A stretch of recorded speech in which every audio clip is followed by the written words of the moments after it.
Psalm 119:6 ASV. Then shall I not be put to shame when I have respect unto all thy commandments. In Psalm 119:6 we are reminded of the profound impact that respect for God has on our lives. The psalmist expresses that when we align our actions with his decrees, we are not only honoring him but also finding guidance and clarity in our journey. This respect cultivates a deep relationship with God, fostering wisdom and understanding. Let us reflect on how we can cultivate this respect daily, allowing it to shape our hearts and actions. In today's message, Brother Jun Macapobre tackle about the topic respecting God, the meaning of the word respect, courtesy, and veneration, respect for the commandment of God, an excerpt from the book of Mike Murdoch, respect what you want to come toward you. What you respect you will attract. The prophetic warning, Isaiah 17:4. Solution, Isaiah 17:7. The meaning of the word desirable and admirable. Respecting God goes beyond mere acknowledgement. It's about recognizing His authority, wisdom, and goodness. It means embracing His guidance and making a conscious choice to follow His ways. This respect forms the foundation of our relationship with Him, leading us to live in alignment with divine principles. Through this respect, we can lead lives filled with purpose, peace, and a profound connection to the divine.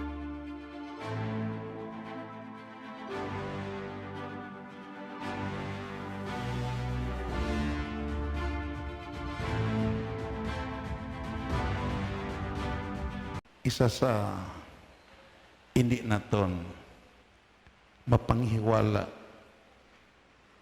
nga importante nga elemento sa imo pagtapik sa Dios amugid ang imo pagrespeto sa Dios. Palakpakan nato na Ginoo.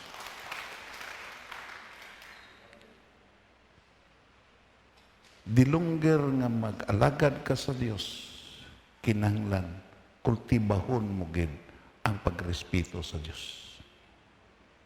Tungod kay ang pagrespeto sa Dios magatkadto ni sa isa ka gitawag basic nga principle sa redemption, honoring God. Hindi ka kapadungog sa Dios kung way ka pagrespeto sa Dios. Si Napoleon Bonaparte, one of the greatest nga emperor sa nagdumala sa French Empire. Ang way niya naagaw nga duog sa Europe. Amo lang ang gitawag ang Russia kag ang gitawag United Kingdom, ang Great Britain. Tanan agaw na niya. Suno sa kasaysayan sa history. Siya lang ang may 5 hantod sa anong katitulo. Isa sini, siya ang emperador sa French Empire, protector of the Confederation, dira sa Rhine, nagitog mga nasod, ngara sa Rhine River. Siya ang King of Spain. Pero isa ka beses, sa nagsulod siya sa cathedral, dira sa Pransya. Tungod sa pagtaha sa mga tao, at the height sa communion service, gibiyaan sa mga tao ang gitawag niya seremonyas kagdayon nagsaludo kay Napoleon Bonaparte. Siling si Napoleon amo ning pinakasubo sa inyo diri sa cathedral. Kamo nga nagasimba. Dako pa ang inyong pagrespeto sa akon nga tao kaysa pagrespeto ninyo sa Dios. Palakpakan nato na Ginoo. Hindi nagakabagay nga respetuhon ko ninyo labaw sa pagrespeto ninyo sa Dios.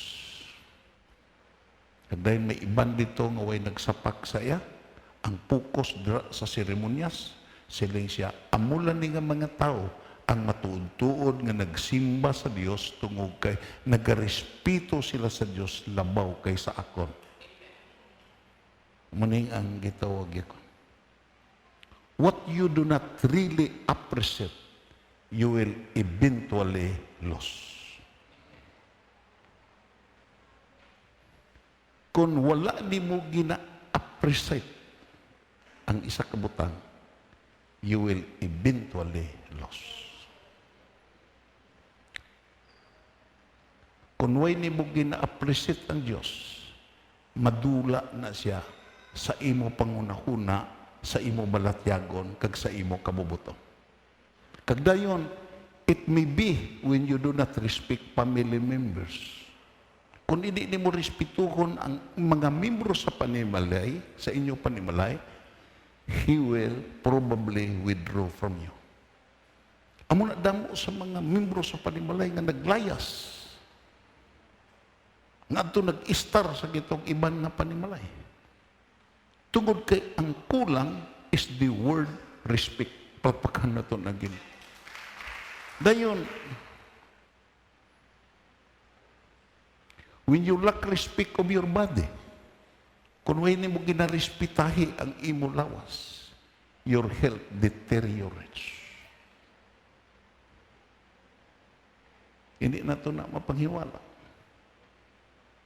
Na kung isa, ginapatay na ito ng aton lawas sa mga gitawag yung mga elementos nga makalaglag sa lawas. Entonces, waay di mo ginarespeto ang imo lawas kung imo ni siya pakaunon kag paimnon sa mga butang nga hindi nagakabagay sa iya. Palpakan na ito na Ginoo. Amo kanina nga, in the pursuit of serving God, when you form an attachment to the personality of the Son of God, hindi lang kay ang imo hunahuna ang ginaarin sa Ginoo. Hindi lang kay ang imo balatyagon ang ginaarin sa Ginoo. Hasta ang imo lawas, gusto ang Ginoo mag-intervenir sini, tukay gusto ang Ginoo nga mag-aalagad ka sa Dios nga diin hindi gitawag ya masakiton. Palpakan na ito na Ginoo. May gitawag ya sa theological nga gitawag ya pagtuon, may self-inflicted trouble. Ano nang self-inflicted trouble? Ikaw ang naghimo sing gitawag kalain kag kalaglagan sa imo lawas.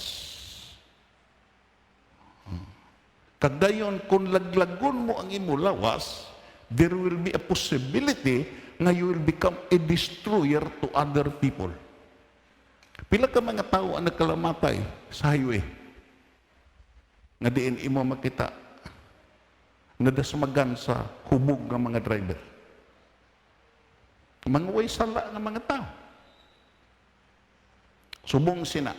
Kag dayon, when you become careless towards your job, you risk losing it. Kag amuni ang nagakatabo karon. May ubra, hindi halungan. May ubra, abusaran. May ubra, hindi gitawag ya i-develop. Kagdayon, eventually, madula ni nga ubra. Kagdayon, kung imo tan-awon dere, what you respect, you will attract.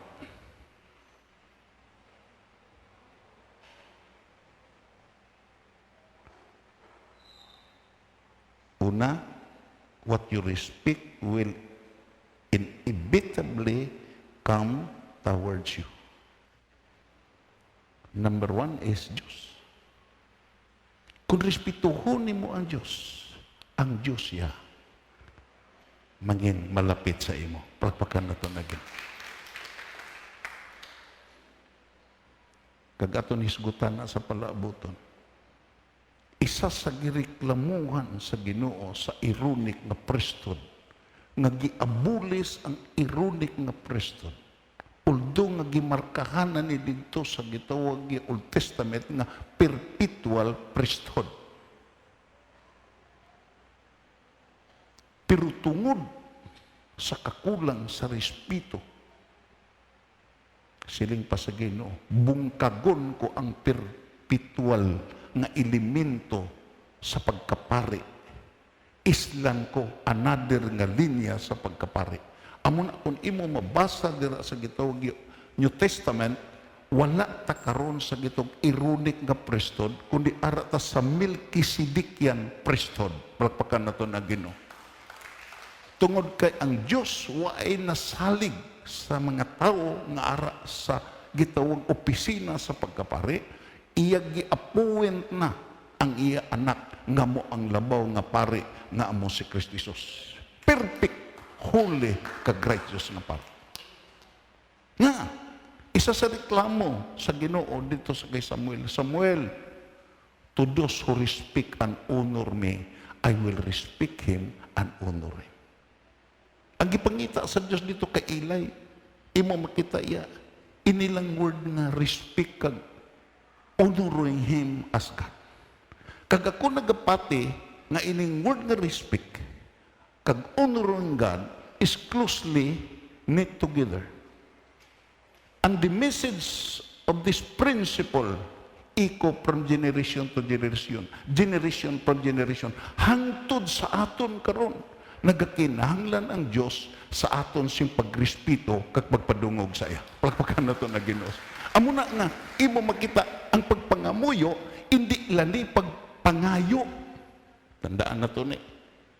Ang pagpangamuyo kag pagpuasa hindi lani pagkuha sa mga butang imo gikinahanglan sa Dios, kundi ang essence kag substance sa pangamuyo kag pagpuasa kag pagpalapit sa Dios. It is an act of showing to yourself and to the world nga din imo girespeto ang Dios nga naghatag sa imo sa kabuhi kag dahil imo gipadunggan siya paagi sa pagpalapit sa iya. Lato mo na imo makita kung ikaw nagrespeto sa tao, namian ka magpalapit.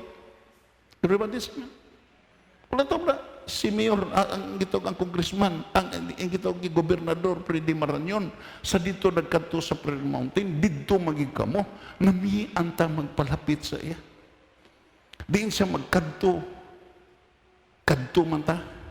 Si Brad Rapi, naghimo na sing gitawag ya, tuwang-tuwangan nga diin, sakyan sa gobernador, hindi ba Brad Rap, nga dalon sa dito sa Twin Falls. Pero galing ka pang alang-alang sa nga di siya magsakay. Nagpaintindi nga tungod ni bisan magkaon siya ara tagatambong sa iya tungod kay respeto ta sa iya subong nga gobernador. Ano pa kadako ang Dios palpakan nato na Ginoo.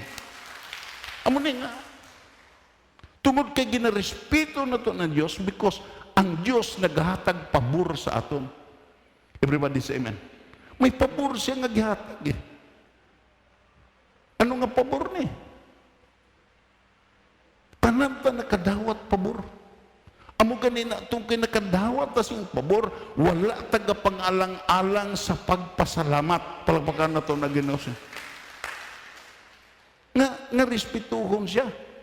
Tungod kay imo makita iya, kung imo tan-awon, allow me to pagpandyotay sa gitawag. Imo makita nga respetuhon siya. God is a person. Persona siya mo. Kagdayon, being a person, and in the deep of His mighty nature, He thinks, wills, enjoy, love, desire, and suffers. Amo na iya nature eh. Imo makita iya, as any person me, imo makita iya, nagpadayag sa aton, kagdayon, imo makita sa a person, his taste by the familiar pattern of personality. He communicate with us.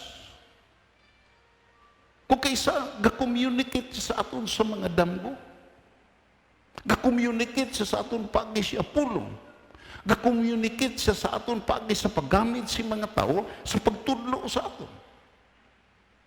Tungkol kay he is a person. He communicate with us through the avenues of our mind, our wills, our gitawag nga emosyon. Kagdayon, amo ni siya, nga tungod kay persona siya, kinahanglan siya, respetuhon naton. Palakpakan naton na Ginoo.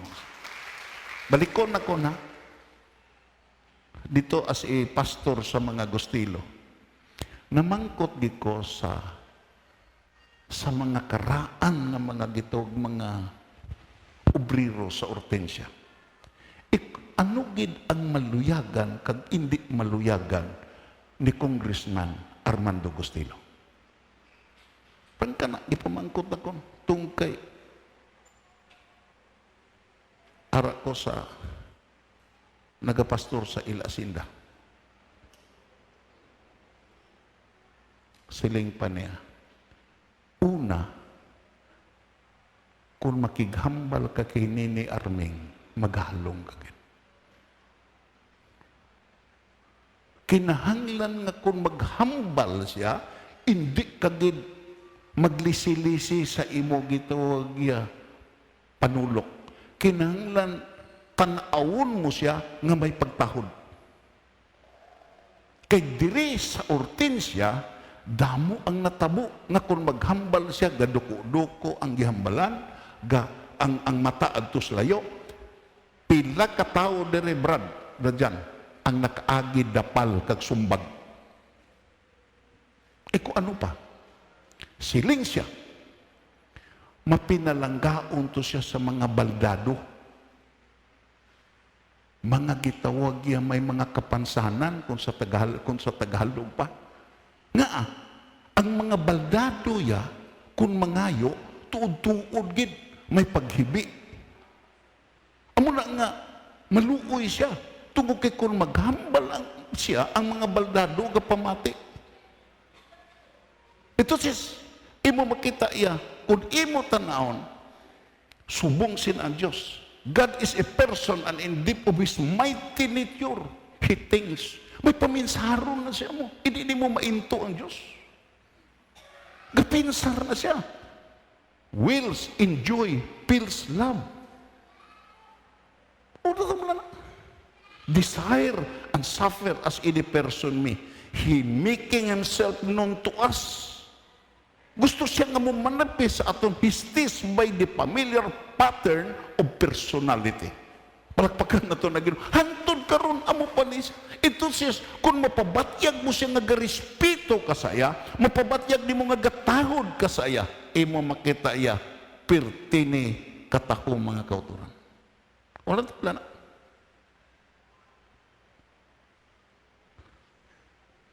The continuous and unembarrassed exchange of love touch between God and the soul of the redeemed man is the throbbing heart of the New Testament religion.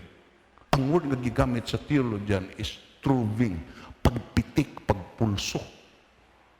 Kung imo makita gapulso ang imo dire, kamot gapitik ang imo dugan. Kung ini nga pagpitik kag pagpulso, nagapitik ni sa pagrespeto kag pagtahod sa Dios, makaplagan mo ang Dios. Pagpakan na ito na Ginoo. Ma-attract mo ang Dios.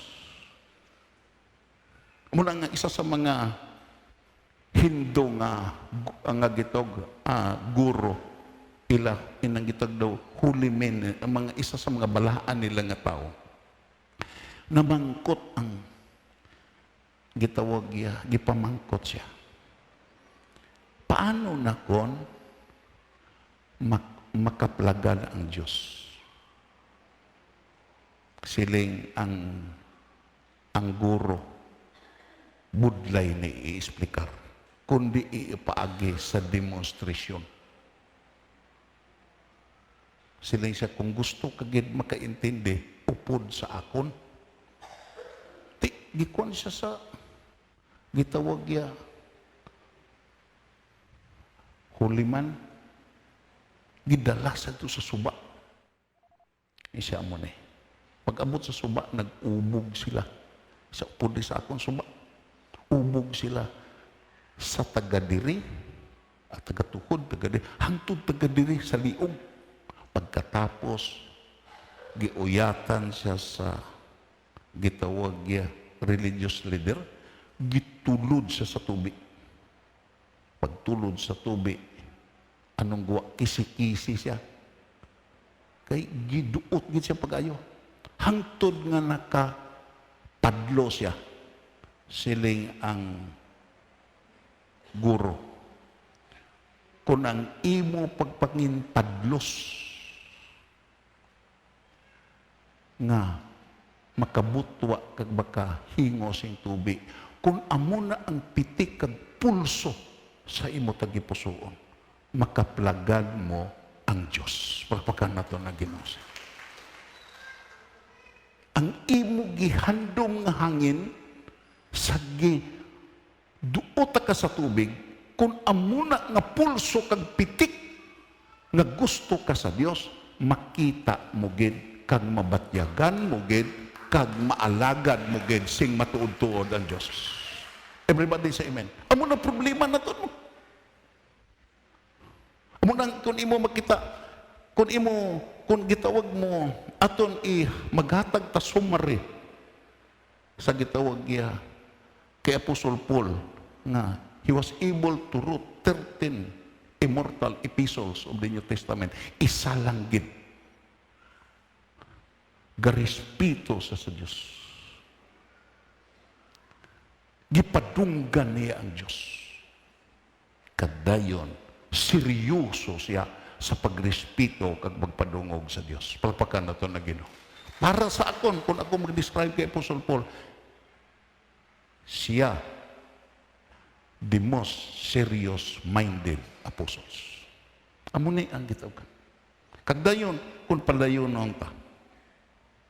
Makadto kita tungod kay hindi bala mabalik ta tay. Diyos, pabor, finances, kag imo mga abyan. Amo ning ma-attract mo. Yes. Amo ning ma-attract mo. Kung ikaw may respeto sa Diyos. Everybody say. Muna nga siling pa sa Diyos dito sa kay Samuel, those who respect and honor me, I will also respect and honor him. Ano ang imo ipanggas, amo na imo anihon. Kadayon makadto kita sa kay isa ni kagitawag ni Mordok tungod kay oras naton nagakuan sa ato. What you respect, you will attract. Respect is different than love. Na, tandaan ninyo. To love somebody is to find them valuable. Kung maghikugma ka sa isa ka tao, imo kinalang valuable siya. Ano ning word nga valuable? Imo makita iya bililhon siya. Gitog mahal siya, mapuslan siya. Ito sis, kung gitawag yan nga sa area sa paghigugma, kung imo makita nimong isa ka tawo nga bililhon, malahalon, mapuslanon, imo na sa higugmaon. Papakan na ito na Ginoo. Amo na nga, damo ang nagbusong sa pasalig. Kaysa pagpangaluyag, baw, day bililhon giko, malahalon giko, na mapuslanon giko, nga bisan ang gitawag bituon kag mga gitawag bulan akon irigalo kag ikulinta sa imo sa akon pagmahal. Pati-pati man ka. Dosi into man nga pati-pati ka. Pag minyo na, mayo pa na permiro. Hungit-hungit pa.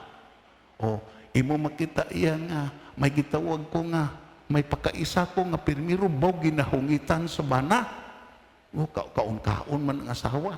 Sa nagyaya, nagbusong na, hindi na namit ang pagkaon, gihungitan na bukog. Kung kaisa, ginapampa na, ginasakit na. Reklamo ang asawa. Diin naman tong saad mo nga imo regaluhan ko sa mga bituon kag mga bulan. Isa inagali. Sa gisumbag ta ka, ano nakita mo na mituon ang imo pananaw. Amo na nga regalo ko sa imo. Nagpaintindi nga imo makita. Kung atong tanawang to love somebody is to find them valuable. There are people that I respect that I cannot love. Siling pa ni Mike Murdoch sa iya gitaw komentary o wisdom, may mga butang kuno nga iya girespeto nga mga tao, pero way niya higugma. Because siling pa niya, they are not desirable. Hindi sila desirable. Kagang example nga gihatag si Delilah. Pirti pagka-attract ni Samson. Delilah was desirable but not valuable. Amo Amo na nga, tungod sa desire niya, imo makita, bisan gikantahan na si Samson, run Samson, run. Samson would not run anymore. Tungod kay imo makita si Delilah is desirable but not valuable. Kagdayon kung ano ning kita valuable, imo makita adunay makapalipay nga hiyas. May mga butang kung kisa matabo. Maakit ka, baw, desirable, pertige ka, guwapa ni, pero hindi man na valuable. Kwarta mo lang giapasay mo sina. O, imo makita kagdayon, padayon, kay ang oras na to. Imo makita, the law of respect is to find something necessary for treasure or valuable things. Dayon? Do you want friends? Then begin showing respect to people. Amo na may mga tao nga, way mga abyan, tungkol kay ang mag-upod ya, way ginarespeto. Imo makita iya, way ginarespeto. May maghagad pangapi, pero imo makita, hindi magbayad sa kape. Palakapi, pero di palabakal. Imo makita iya. Ano ang makonsing mo abyan? Hagaro ni mo pangapi. Then pagkatapos, brad, bayari na. Nagpaintindi nga, begin showing respect to people. Do you desire good health? You must begin respecting your body. Kagdayon, ano pa? You want money to flow in your life? Then use wisely what God has given you. Palagpakan na ito na Ginoo. Dumduma ang Diyos nga naghatag. Kagdayon, imo makita, there is number of things you have to respect to succeed. If you do not, you will fail. Tandaan ninyo na ang tao kombinado ni desirable siya, pero hindi siya valuable. Valuable siya, pero hindi siya desirable. Pero ang Diyos nga aton gitapikan, duhani ang iya kinaiya. Desirable ni siya, kag itong valuable ni siya. Waay dipikto ni siya. Waay ni dipikto. Amo nang imo makita sa magatapi ka sa iya, kinahanglan siya, respetuhon mo. Ano ning prophetic example? Makadto kita sa gitawag Isaias 17 versikulo 4. Ha? Tandaan ta ni. Maghalong ta sini. Tungod kay kung hindi ta tuman nga magkilala sa relasyon naton sa Dios, mag-aabot ni sa ato. Kag nag-aabot ni sa mga anak sa Israel. Imo makita, basahon ta, ang Ginoo nagsiling, mag-aabot ang adlaw nga magauntat ang pagkagamhanan sang Israel. Kita na ton, gamhanan ng Israel. Ang ila kagamhanan, kuha na repetition na sa nagligad. Pero ang prophetic nga message nagsiling, basahon ta, ang Ginoo nagsiling, mag-aabot ang adlaw nga magauntat ang pagkagamhanan sa Israel, kag ang manggad pagabayluhan sang kaimulon. Everybody say. Ito says nga, kinahanglan in every gifts and blessing of God, always carry the burden of responsibility. Palakpakan na ito na Ginoo. Because there is a principle, there is a theological principle, sovereignty and responsibility. Kung ang Diyos maghatag sa imo, kinahanglan mahibalo ka nga responsable ka sa pag-manage niya. Tungkay kung hindi ka responsable, isa sa pastor ang gikonsilan. Iko, Brad, tandaan mo na. Ang hambal ni Jesus, kung hindi ka masaligan sa manggad sa iban nga tao, sino ang magsalig sa imo sa manggad nga langit no? Everybody say amen. Ang mga tao karon gusto saligan sa manggad nga langit no, pero hindi mapiyahan sa manggad nga dutan noon. Everybody say amen. Kinala mahibalo ta sin. Tungkol kay hindi ka magsiling nga din, mugana ka lang pirmi. Hindi ka lang magsiling nga din mo makita iya, abunda ka lang pirmi. Kung masala ka sa pagrespeto sa isa nga naghatag sa imo sinitanan, imo makita mag-abot gid nga ang manggad bayluhan sa kaimulon. Kag kung basahon ninyo ni ang context, parehas ko ni sa gitawag ya prutas nga gidugos nga ang mabilin dito las putok-putokan. Ano ang solusyon? Tungod kay kung may problema gani, may solusyon. Pagpakan na ito na Ginoo. Ano ang solusyon? Diri sa Cebuano nga version, maisad ri kahambal. Kung mahanabo ni anang adlaw nga ang siling panyadre ni Jacob magakunhod ang katambok o ang unod maganiwang, amo na ni ang problema. Makadto kita sa solusyon. Ano ang solusyon? At that day shall a man look to his maker. Palpakan na ito na Ginoo. Kung mag-abot na ang Ginoo ya, may pamaagi pa. Kung mag-abot ng adlaw, at that day shall a man look to his maker, and his eyes shall have respect to the Holy One of Israel. Ibalik lang natin.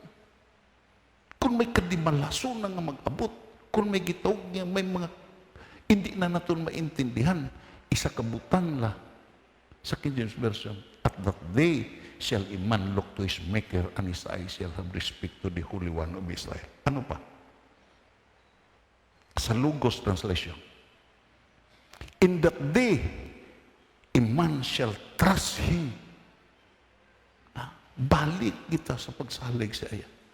That made him, and his eyes shall have respect to the Holy One of Israel.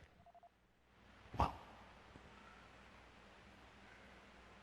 Sa Utso bala, sa Ilunggo, kadto kita sa Utso. Hindi na sila magsalig sa mga altar nga ginhimo sa ilang mga kamot.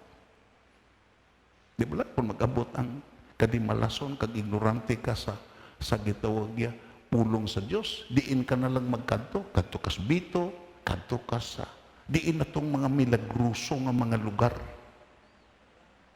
Pero ang hambal sa Biblia, siling pa, hindi na sila magsalig sa mga altar nga ginhimo sa ilang mga kamot. Ukon magsalig sila sa ila kaugalingon nga binuhatan. Utod sometimes, ang aton binuhatan nga kaugalingon. Personal nga binuhatan kung isa palpak na, palpakan na ito na Ginoo. Palpak na. Kagdayon, ang mga simbolo sang Dios nga si Asira kag ang altar nga ginasurugan sa insenso. Look unto me and be saved, all the ends of the earth, for I am God and there is none else. Dayon, turn to me and be saved, all you ends of the earth, for I am God and there is no other. Dayon, ano pang mga bersyon? Pasahon ta. Magatindog ta. Dunganan ta pagbasa. That is a solution. Tumulok kamo kanako og mga luwas kamo. Tanan nga kinatumyan sa yuta, kay ako man ang Diyos ug wala nay lain. Dayon, padayon pa, yutay? Dayon ta magtakop sini. Magdangop, baskugon ta. Magdangop kamo sa akon karon agud maluwas. Magdangop kamo sa akon karon. Hindi kay buwas. Buwas ulihin akong kaisa eh. Ang hambal sa Biblia, magdangop kamo karon sa akon agud maluwas. Kamo tanan nga mga katawan sa bukos nga kalibutan. God has no respecter of person. Palakpakan na to ninyo. What He has done for others, He will do for us. Kagdayon, ako lamang ang Diyos kag wala na sing iban. Dayon, ang akon, mas gugunta, ang akon ginsaad matuod kag hindi magbaylo. Palakpakan na to na Ginoo. The word that goeth forth from my mouth, siling pa sa Diyos kay Isaiah, just tell my people, the word that goeth forth from my mouth, it will not return to me empty and void, but it shall accomplish that which I have purpose, and it shall prosper dito I have sent it. Basahon ta, nagasumpa ako sa akong kaugalingon, nga ang tagsa, nga magpalapit kag magluhod, atubangan ko magasaad sa pag-unong sa akon. Wow! Gusto na ko na i-repeat ni pagbasa tungod kay ang oras na to naga. Ang akon ginsaad, bas ko gunta, ang akon ginsaad matuod kag hindi magbaylo. Nagasumpa ako sa akon kaugalingon nga ang tagsa nga magpalapit kag magluluhod sa atubangan ko kag magsaad sa pag-unong sa akon, luwason ko siya. Palakpakan na to na Ginoo. Otod kag abyan sa sining katapusan sa kapanahonan, kinahanglan mangin sinsiro ta sino ang aton giunungan. Sino ang aton gialagan? Sino atong gialagan? Tandaan na to ni ang Ginoo sining katapusan sa kapanahonan. Tandaan, no sideline compromiser. And that is the doctrine, the biblical principle. Karon makatabok-tabok pa ta. Ang revelation kung imo lang taon, karon may tsansa pa ta. Way pa nagdrosig linya na ang Diyos. Kag amo nang gikadlukan sa mga theologian nga kung ikurit na kuritan na sa Diyos, hindi ka nakatabok. Karon tabok ka pa, himo ka malain, himo ka maayo, himo ka maayo, himo ka malain. Gatabok-tabok ka pa. Pero may panahon sa Biblia, kag ina ang gikulbaan sa mga balaan nga mga tao nga mag-abot sa siling nga kalibutan nga nagsiling ang Ginoo sa gitawag sa Revelation, ang malaot pahimuan na siya malaot, ang matarong pahimuan na siya matarong, kay malapit na ang panahon. Utod kagabihan, diin ka sining nga sign. Tandaan mo ni, karon may pagpili ka pa. Pwede ka pa katabok-tabok, bisyo kag Diyos, Diyos kag bisyo, patuyang kag Diyos, patuyang kag bisyo. Pero may panahon, nga kuritan ka sa Diyos, kag hindi ka nakatabok. Amo na nga, tandaan na ito. We must be serious sa pag-alagad sa Diyos. Magapangamoyo ta. Palapit sa Diyos. Ako nakita sa sining nga passage bala, huwag yung problema ang kadimalasan mo. Kung di malas ka, kaimulon, problema huwag yun. Nga, ano nga bali Apostol Paul? For I am persuaded that neither death nor life, nor angels, nor principalities, nor powers of the heights, nor of the depths can able to separate me from the love of God, which is in Christ Jesus. Kamatayon, balatian, tanan nga mga butang nga gikadlukan sa tao, hindi ni makapahimulag sa imo sa Diyos. Hindi ni makapahimulag sa imo sa Diyos. Way isa sini nga makapahimulag sa Diyos. Sa imo. Way rason. Mahamulag ka lang sa Diyos kung desisyonan mo nga mabiya kagid sa Diyos. Mula nga tandaan ta ni mga muyo ta sa Ginoo, magaduko ta. Pasalamatan nato na Ginoo sa iya pulo. Time is running out. Let us bow our head. Hindi nato kantahan lang Ginoo to kay ang oras nito. Magaduko kita, magahipos kita, makadali, kag mapalapit kita sa Ginoo. Ginoo, naintindihan ko gid ang imo pulong. Ginoo, nakabati ko sa imo pulong nga respetuhon ta ka, padunggan ta ka. Kag ang nagarespeto kag ang nagapadungog sa imo, magapaabot gid sing respeto kag pagpadungog nga naghalin sa imo.